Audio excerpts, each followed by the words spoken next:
Hello everyone, and welcome back for some more movie and TV gossip, secrets, and drama. Saved by the Bell is a teen comedy that ran from 1989 to 1993, spanning 4 seasons over 80 episodes, and there was also a reboot in 2020. The show follows a group of 6 teenagers at Bayside High School in California, led by the scheming but lovable Zach Morris. It became one of the most iconic Saturday morning shows ever made and is widely considered to be a defining piece of 90s pop culture. However, the cast of the show has also been involved in a lot of controversy and drama, including a sex tape, criminal convictions, allegations of cheating, and one of the saddest stories you'll ever hear about a former child star. So today we're going to be doing a bit of a deep dive into the surprising drama and scandals that you may not have known about involving the cast of Saved by the Bell. All that and more coming up in today's video, so let's get started. Everyone was dating everyone. One of the most well-known pieces of behind-the-scenes drama from the show is that many of the cast members were in relationships with each other during filming. Mark Paul Gosselaar, who played Zach, confirmed this in a 2009 interview with People magazine, where he described the set as, quote, incestuous, saying that all of them dated at one point or another, and he was not exaggerating. According to various interviews and reports, he personally dated all 3 of his female co-stars at different points during the show's run. His longest and most serious relationship on set was with Lark, who played Lisa, and the two were together for around 3 years. He also dated Tiffany, who played Kelly, and Elizabeth, who played Jessie. Mario Lopez, who played AC Slater, also admitted in his memoir called Just Between Us that he also too dated Tiffany during the show. Although he also admitted that he was not entirely faithful during that relationship. He said, quote, "I can't say that I was capable at that age of following through on my noble intentions. There was so much beauty everywhere." As you can imagine, having so many intertwining relationships among the cast created some real problems on set. Mark Paul later told The Hollywood Reporter that, quote, "Sometimes we loved each other and sometimes we hated each other. There were moments where the producer, Peter Engel, had to sit us down and say, 'Guys, we have to film a show here.'" The producer Peter summed it up very bluntly in an interview with ABC News where he said, quote, "Everybody dated everybody else except Screech." And this is quite an interesting detail. Dustin Diamond, who played Screech, was around 3 years younger than the rest of the cast and was not included in any of the romantic dynamics. And as we'll find out in this video, that sense of being on the outside of the group would go on to have a huge impact on the rest of Dustin's life. But let's dive into some more of the cast drama now. Mario Lopez, scandals and controversies. Mario Lopez played the role of AC Slater on the show and became one of the most recognisable faces of the cast, but he has also been involved in a number of controversies over the years. His biggest controversy involves his brief marriage to actress and former Miss USA, Ali Landry. Mario and Ali had been together for around 6 years when they got married in April 2004. It was a destination wedding in Mexico, and Ali's entire family flew in for the occasion. However, the marriage only lasted 2 weeks. Before the wedding, Ali had apparently heard some rumours that Mario had been unfaithful during his bachelor party. She confronted him about it, but he denied it. However, according to Ali, she had a gut feeling that something wasn't right, but all of her family had already flown in for the wedding, so she went ahead with it anyway. Then, after the honeymoon, Ali said that a friend helped her tap Mario's phone to get the truth. She then started receiving phone calls from other women. She confronted Mario again, and he once again denied everything. She later told the Wendy Williams show, quote, "I confronted him and he still, to this day, denied it and never apologised. It was horrible." Ali then filed for an annulment a few weeks after the wedding. For nearly 7 years after this, Mario publicly denied that he had been unfaithful, but then in 2011 he finally admitted the truth in an interview with Howard Stern. He confirmed that he had cheated on Ali during his bachelor party weekend in Mexico. Then in 2022, Ali gave an interview to the Unfolding Leadership podcast where she revealed that the situation was actually far more serious than just a one-off fling at a bachelor party. She said, quote, "Not even a week after, I found out that it was like a Tiger Woods situation,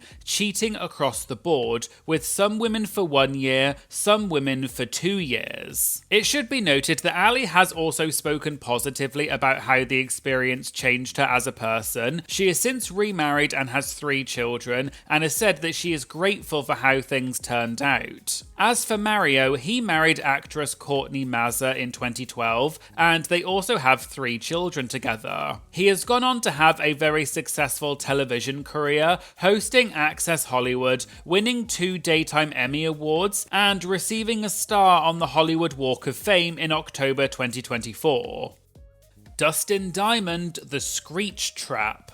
Dustin Diamond played the role of Samuel Screech Powers on Saved by the Bell. Screech was the geeky, nerdy, socially awkward best friend of Zach Morris. However, the character of Screech was so specific and so memorable that it completely consumed Dustin's identity. While his castmates were able to transition into careers after the show, Dustin found himself stuck. Every time he walked into an audition, people saw Screech, and he couldn't shake off that image. In an attempt to break free from that image, Dustin made some decisions that ended up making things a lot worse for him. In 2006, he released an adult video called Screeched Saved by the Smell, which was sold as a celebrity sex tape. And as you can imagine, it made headlines everywhere. However, in a subsequent interview on the Oprah Winfrey Network, Dustin admitted that the intimate scenes did not actually feature him at all. He had used a body double and had his likeness superimposed, which raised obvious questions about why he released the tape in the first place. Then, in 2009, Dustin published a tell-all book called Behind the Bell, which made explosive allegations about his former castmates, including claims about drug use, sexual misconduct, and wild behaviour on set. The book caused huge controversy and seriously damaged his already fragile relationship with the rest of the cast. However, in a later interview on the Oprah Winfrey Network in 2013, Dustin admitted that the book had been written by a ghostwriter, and that many of the stories had been fabricated by the writer without his knowledge or approval. He said he had expected to be sent a copy of the book to proofread before publication, but he apparently never was. He also said, quote, "I have nothing but good thoughts and memories towards everybody." But by that point, the damage was already done. Dustin was not invited to the 2009 People magazine reunion photo shoot. He was excluded from the 2015 Tonight Show reunion sketch, and he was not asked to reprise his role as Screech in the 2020 Peacock reboot, despite Screech being one of the main characters. And then, on Christmas Day 2014, things got even worse. Let's talk about that now. Dustin Diamond, the Christmas Day stabbing.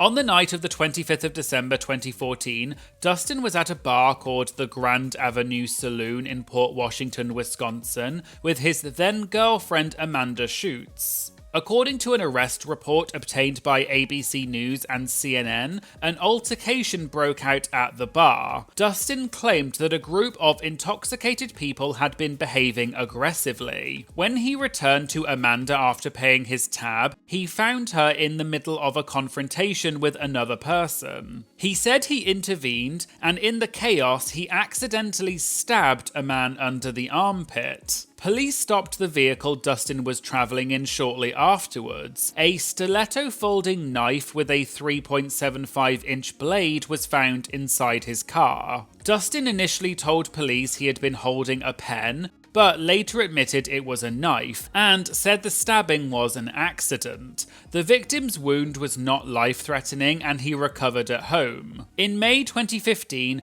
Dustin was convicted of 2 misdemeanor counts and was subsequently sentenced to 4 months in prison. He began his sentence in January 2016 and served approximately 3 months. But unfortunately, this incident was not the final chapter of Dustin's story.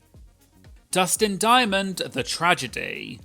Dustin had been doing stand-up comedy around the country in the years following the end of Saved by the Bell, playing small venues and trying to make ends meet. At some point in late 2020, according to reports, Dustin noticed a visible lump on his neck. However, he didn't go to the doctor straight away.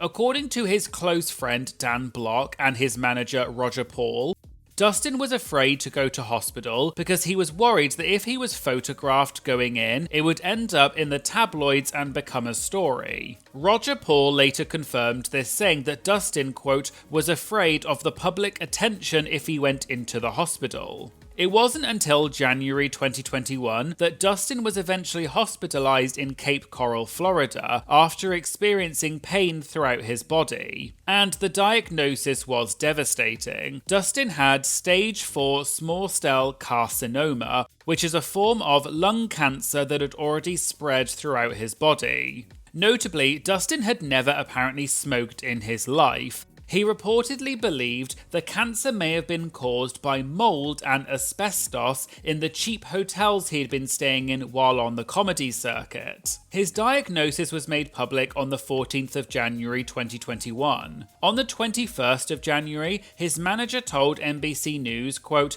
Dustin is looking forward to spending more time with his girlfriend, playing his bass guitar and video games, as well as making videos for his fans on social media. But just 11 days later, on the 1st of February 2021, Dustin passed away in Cape Coral, Florida at the age of just 44. His girlfriend Tash Jules and a close friend were by his side. His manager released a statement which said, quote, he was diagnosed with this brutal, relentless form of malignant cancer only 3 weeks ago. In that time, it managed to spread rapidly throughout his system. The only mercy it exhibited was its sharp and swift execution. Dustin did not suffer. Mark Paul released a statement calling Dustin a, quote, true comic genius. Mario posted on Instagram saying, quote, Dustin, you will be missed, my man. The fragility of this life is something never to be taken for granted. There was also a scene in Season 2 of the Saved by the Bell reboot where the characters paid tribute to Screech and remembered his legacy. Elizabeth Berkley, Showgirls and its aftermath. Elizabeth Berkley played the role of Jessie Spano on Saved by the Bell, the passionate, ambitious feminist of the group. After leaving the show, Elizabeth wanted to transition into a serious film career. She heard that director Paul Verhoeven, who had just made Sharon Stone into one of the biggest stars in the world with Basic Instinct, was making a film called Showgirls about the Las Vegas showgirl world. According to Elizabeth, everyone around her told her she wouldn't get the part, but she went after it anyway, got the role and flew to Las Vegas to shoot the film. She was in her early 20s at the time and genuinely believed this was going to be her big break. Showgirls was released in 1995 and the reviews were devastating. It won 7 Golden Raspberry Awards, including Worst Picture and Worst Director, and was later named Worst Movie of the Decade. The backlash against Elizabeth personally was, by her own account, extremely cruel, and she was dropped by her talent agency. In an interview with The Hollywood Reporter in November 2025, Elizabeth said, quote, for a good 2 years, I wasn't allowed to audition for things. The hardest part was literally being locked out of something that I love so much. A lot of things went on that wouldn't be allowed now. Someone could not be pummeled to that degree. Interestingly, the director Paul later said that Elizabeth should not be blamed for the film's failure, saying, quote, Showgirls certainly ruined the career of Elizabeth Berkley in a major way. Hollywood turned their backs on her. If someone is to blame, it's Joe, the screenwriter, or me. However, over the past 3 decades, Showgirls has actually been completely re-examined and is now considered a cult classic, particularly within the LGBT+ community. In 2025, Elizabeth went on a 30th anniversary tour celebrating the film, and she said at an event, quote, "You stood by the film, you always believed, as did I, and for that I'm eternally grateful." Elizabeth later reprised her role as Jessie in the 2020 Peacock reboot of Saved by the Bell, and she also appeared in Ryan Murphy's All's Fair on Hulu in 2025.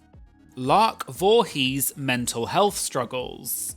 Lark Voorhies played the role of Lisa Turtle on Saved by the Bell. After the show ended in 1993, she went on to have roles in shows such as Days of Our Lives and The Bold and the Beautiful. But then, gradually, she seemed to disappear from public life. In 2012, Lark gave an interview to Entertainment Tonight, which went viral for the wrong reasons. People watching noticed that her behaviour seemed unusual. She would stop mid-sentence, stare off, and appear disconnected from what was happening. Her mother, Trisha, went on record with People magazine, saying Lark had been diagnosed with bipolar disorder. However, Lark denied this, and the confusion and public speculation continued for several years. It wasn't until February 2020, almost 8 years later, that more information finally emerged. Lark appeared on the Dr. Oz show alongside her mother and her doctor, and for the first time publicly, she shared her actual diagnosis, which was schizoaffective thought disorder.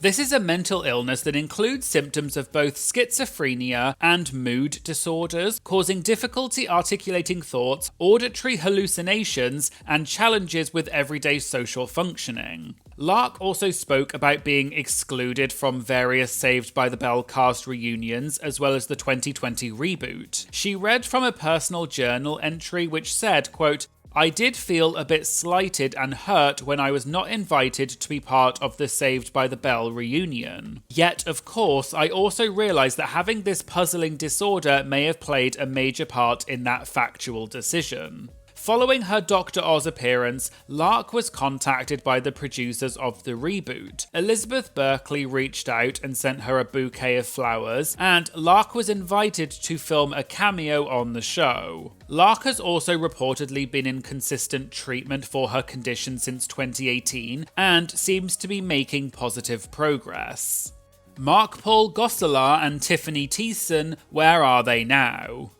In a cast that, as we've seen, has had many ups and downs, Mark, Paul, and Tiffany are arguably the 2 biggest success stories in terms of building lasting careers after Saved by the Bell. After the original show ended, Mark Paul, who played Zach, spent a few years finding his footing before being cast in the critically acclaimed ABC police drama NYPD Blue in 2001, where he played Detective John Clark Jr. for 4 seasons. And that role changed how the industry perceived him. He later went on to star in shows such as Franklin and Bash, Mixed-ish, and he reprised his role as Zach Morris in the 2020 Saved by the Bell reboot.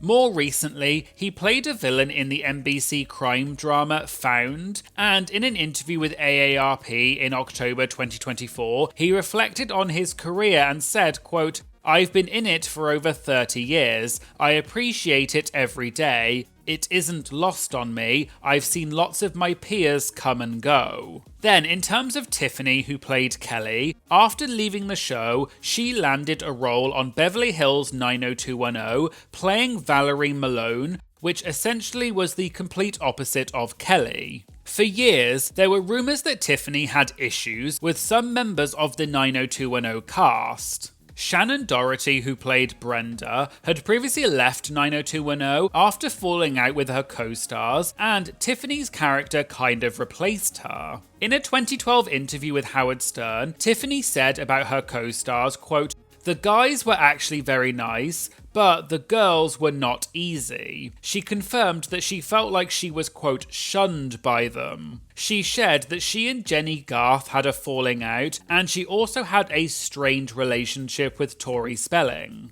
However, the 3 of them have apparently since made up and are now good. Tiffany went on to star in the show White Collar for 6 seasons, had a cooking show called Dinner at Tiffany's, which received a Daytime Emmy nomination, and starred in the Netflix show Alexa and Katie. She has been married since 2005 to actor Brady Smith, and she and Mark Paul remain close friends to this day. So there you go, there was a deep dive into the drama and scandals involving the cast of Saved by the Bell. Did you watch Saved by the Bell when you were growing up? And which of these stories surprised you the most? Let me know in the comments. Please make sure you like and comment on this video to help tell the algorithm this is a great video, and please make sure you subscribe to my channel because it really does make a huge difference. Thanks so much for watching, and I hope to see you again in a future video. Thank you, bye!